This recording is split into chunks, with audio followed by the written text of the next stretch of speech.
got a confession to make to you. It's kind of embarrassing, and in fact, I'm a little bit ashamed. But I thought that, if I could share it with you, if I could talk about it, I might feel a little bit better. So here goes. I'm a vegetarian. No! If I thought you were going to laugh, I probably wouldn't have told you. But never mind.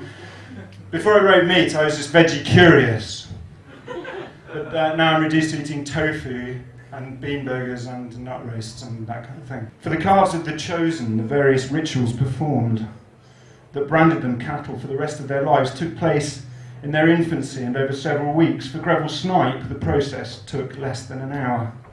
He had to wait while Cleaver finished his lunch. Bruno watched over him to make sure he didn't bolt when he saw the room they brought him to.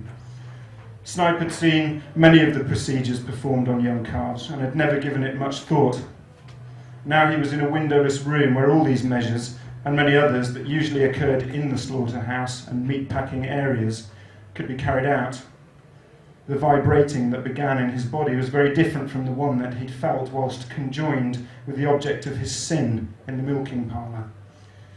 There was an unreliability in his bowels and bladder and in his knees. He could feel his patellae jumping like bait jerked on a line. It had all happened so quickly that he couldn't make space for it in his mind, and yet his body knew what was coming. It was preparing. He felt the cold in his feet and hands as the blood flow restricted itself to his core. His face was cold and wet. There was a torsion of the muscles in his stomach. His thoughts fled wildly within the confines of his mind as his eyes fluttered across each of the areas in the room. It was not clean. There were black, flaky areas on the floor that he knew could only be one thing. Similar stains covered the various straps, restraints, and crude slab-like tables. The air in the room was stuck somehow. It smelled of animals and chemicals. The odour stung his eyes. Uppermost in his mind was the knowledge that this was a room where he would not die. The clenching of his stomach became irresistible, his body still preparing itself, and he vomited a tube-like spray of greenish fluid. At this, Bruno kicked him away, and he fell hard on his knees, unable to break his fall with his tied hands. "Keep your filth away from me." Bruno kicked him again in the back of the thigh, drawing a cry this time. Fucking useless piece of meat. A door opened at one end of the dim room, and a switch was flicked. The place was filled with a cold, hard glare. Every piece of equipment seemed to become either black, white, or silver. There was more to be seen too. Snipe saw the banks of instruments that no one had bothered to clean, other than with the swipe of a rag.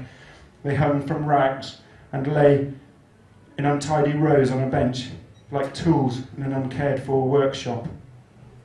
He heard Cleaver approach before he saw him through the stab of harsh light. Steel-cleated boots on concrete, the sound of the slaughterhouse man arriving for work.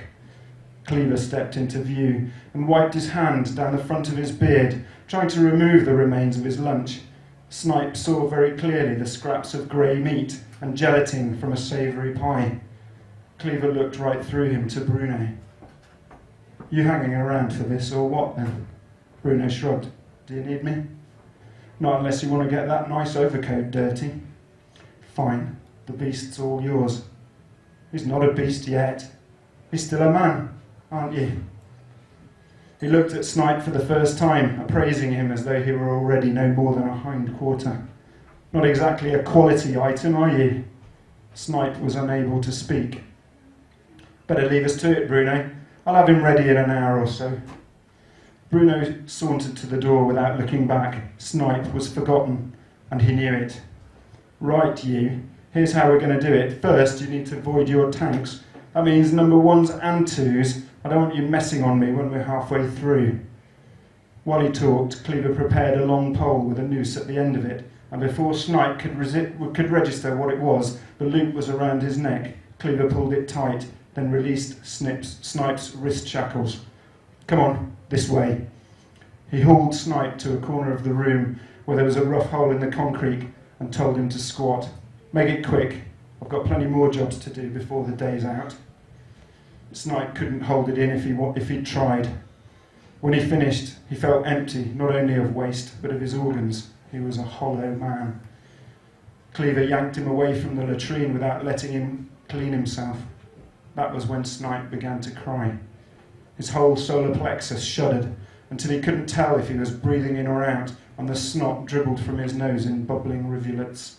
Cleaver didn't appear to notice. On the far side of the room, he kicked open a panel on the floor to reveal what looked like a giant sunken bath. It was filled with a thin white fluid. This was where the chemical smell originated. Without any kind of warning, Cleaver pulled Snipe into the bath. It was deep, and though Snipe didn't sink naturally, he felt the pole forcing him down to the bottom. Within seconds, a burning began all over his body. He opened his mouth to scream, and the chemical dip flooded in. He choked. Before he could take another breath, the noose was lifting him out at the other end of the trough, and he was lying on the cold floor, heaving and coughing. The noose loosened a little, Cleaver giving him a moment to recover. It didn't last. The pole hauled him to his feet. Though his stomach was empty, he retched and retched, trying to clear the fluid from his throat. When he opened his eyes, he was half blinded.